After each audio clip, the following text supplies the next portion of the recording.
Hi, welcome to the Gamesplainer. I'm Jeff the Gamesplainer, and today I'm gamesplaining Caylus 1303. So I have set Caylus 1303 up as a two-player game.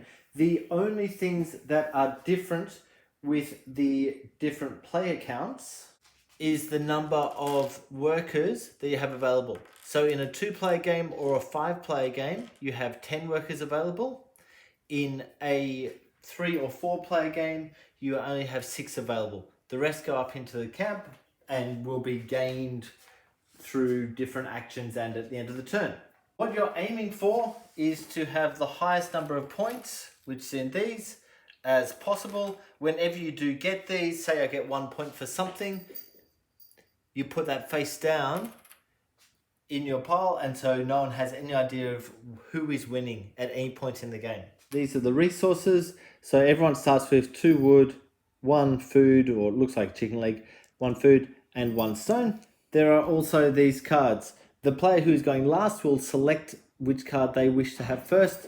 Then each other player until everyone has 1 card. There should be 3 left over which go up there. So the number of cards available will change depending on the player count as well. What those cards do is ongoing throughout the game, and it lists them all in the rule book, but I have selected to start with the ones that they suggest as the first time play ones. So this one will give this player blue an extra meeple each round. This one allows red to move the horse forward 1 or back 1 when it gets up to the bridge, and I'll explain a bit more about that in a moment. If either of them had any of these, this one would give an extra point to the player who had it for whenever they build a building, that building being either a wood building, a stone building, or a monument. This one gives an extra point for building at the castle, and this one allows someone to build at the castle with any 3 items rather than having to have a food plus 2 other different ones. So you could use 3 of the same. So how does the game work? I'm glad you asked. Right at the beginning of the game, you're selecting any of these items as things that will happen. So these at the beginning are also included. So this player might select to go there. And what that means is when we get up to actioning that card, red will gain 1 stone. Now what that means is that red can do something that will use the stone, but not if they need to do it back here. They'd actually only be able to do it further up the path. And it'll just keep going around, each person putting 1 worker down until someone decides that they've put enough workers out, at which point they will put their little house on that marker.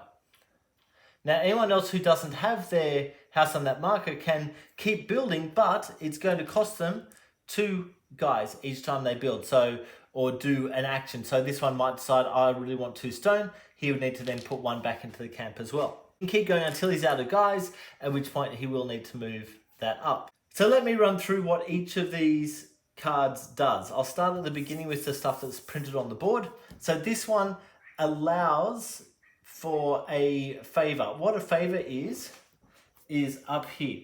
So these cards and these cards. Favors in this game are changed into 2 different elements. You can either use a favor to take a card from another player, and so this person will have 2 things that will happen, that person will have none. Or you could use a favor to select one of these 3 and action one of these cards. Now these cards are only available at various points in the game.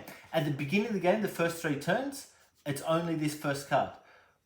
Once you get up to turn 4, you could go for this card or this card, all out to turn 6. Then when it hits turn 7, you can take for any of the 3 cards. And that would have cost 1 wood, which would go straight back to make that happen.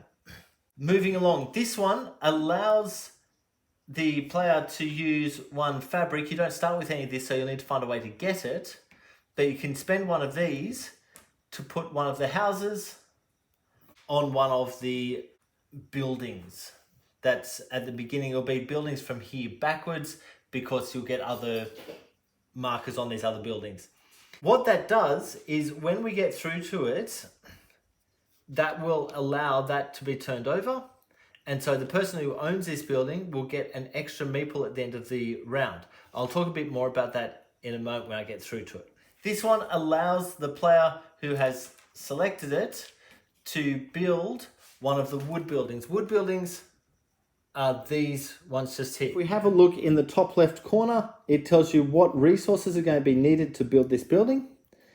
It will also tell you what points the player building the building will get for building this one. So if he builds that, it's going to cost 2 wood, which he has because that was his starting resource. He's paid the 2 wood. He gets 2 points, which he puts face down just there. And that then allows for future stuff to happen with that card. The other player on a future turn could choose to take that. If the player takes that, this player would gain 1 point. If red chose to take that, then he gains nothing, but he'll get the stuff at the bottom because it's his building. Now we come to the provost. On this one, whoever has selected it is allowed to move the provost forward or backwards 1 or 2 spots. Now the provost is a huge part of this game. I personally don't play with the provost as much. Like he's there, he's an element that has to be dealt with. But because I am playing this game with my wife, we don't like getting into competition this way. We'd much prefer just to play the game. And so I don't use this as much in the game. But it's a major element of it. And on my previous Caylus, people were saying that I missed a really major part of the game simply because I didn't really use the provost. So the way he works, red has the ability to move him forward 2 spots. So what red could do is move him 1, that's fine, 2 if he wishes. What that has now done is it has allowed this building to actually action when we keep going through the path. If the provost had been moved backwards, actioning of buildings would stop here. Now let's, for example, just suggest that it got to there for some reason. The next thing that happens is we come down onto the bridge. The first building on the bridge gets to elect to move the provost forward or backwards. He's going to pay guys to move him forward or backwards. So for every spot that the provost moves, it's going to cost a guy. And this is where the negotiation comes in. Because blue is there first, he really wants this one to happen. He can see that red is probably going to want this one to happen. So he may not do anything at all. Or he may enter into a bargain with red and say, hey, red, I really need this to go, but I only want to spend 1 thing. If I move him forward 1, will you move him forward the extra 1 or 2? And so blue might go, okay, I will move that to there, trusting that red is then going to also move the provost forward. Red may at this point decide not to, even though he has said to blue that he will, but that's a different way of playing.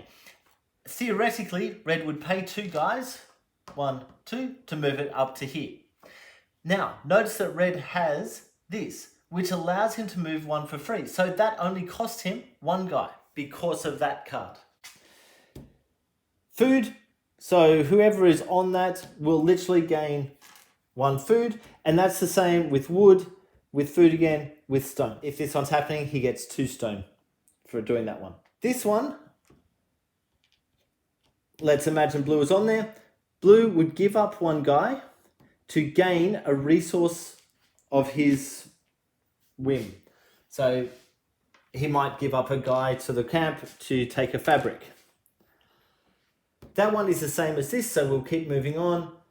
This one is the opposite of that, but gets more guys. So if blue was on here, he might give up a wood to get 3 guys. And they come into his groupings. Notice that everything, once it's actioned, would get sent straight back to the camp. And that's the basics. We have these ones over here which do the stuff at the bottom. That is how you're going to build the grey buildings. That it will get you 3 extra guys back from the camp. And this one allows you to do the action the same as that card, but without having to spend anything for it.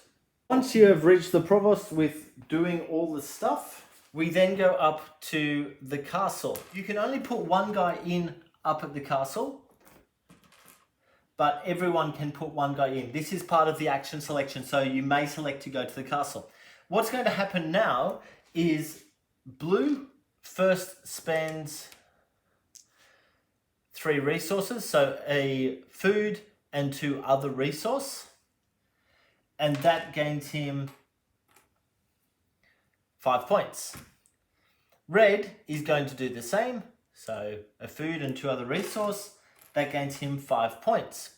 Whoever spent the most clumps of resource, which is the food plus 2 others that are different, would also get a favor for doing so.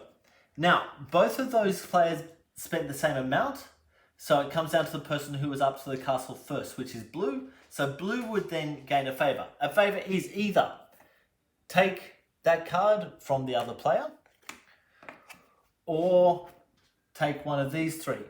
And blue might take that one.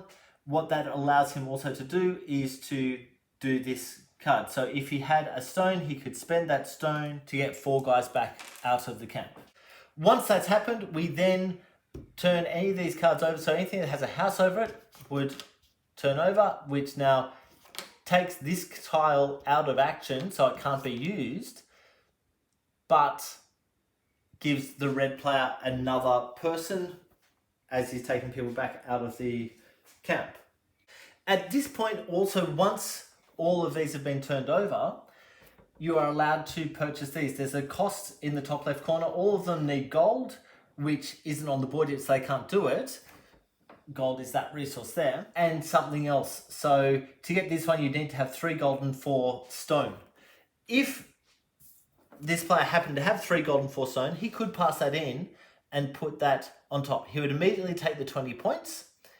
He'd be losing that extra guy, but he'd take 20 points. And that's kind of end game points. It's a worthwhile thing to work after.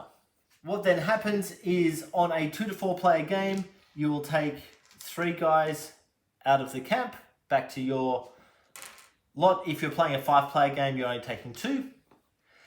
You're also taking any guys that you have the picture of. So red would get another one if that one's still available. If it's not, he doesn't get it. Blue, this card gets him 1 more guy. That moves along, and then whoever has the first player marker, which is blue in this case, so when you put your building there, the first person who does it takes the first player marker for the next turn, and then the game continues. The game will go for 9 rounds. At the end of the 9th round, you count up your points, and that is the game. I think that I've been over everything. Please go ahead and watch my gameplay to get a feel for how the game actually plays. If you have any comments or suggestions, please write them below. If you have any games that you would like to be gamesplained, please shoot me an email to thegamesplainer@gmail.com. Follow me on Instagram and Twitter @thegamesplainer to keep up to date with the games that I'm playing. Subscribe to my videos to keep up to date with the games that I'm gamesplaining. And until next time, enjoy gaming.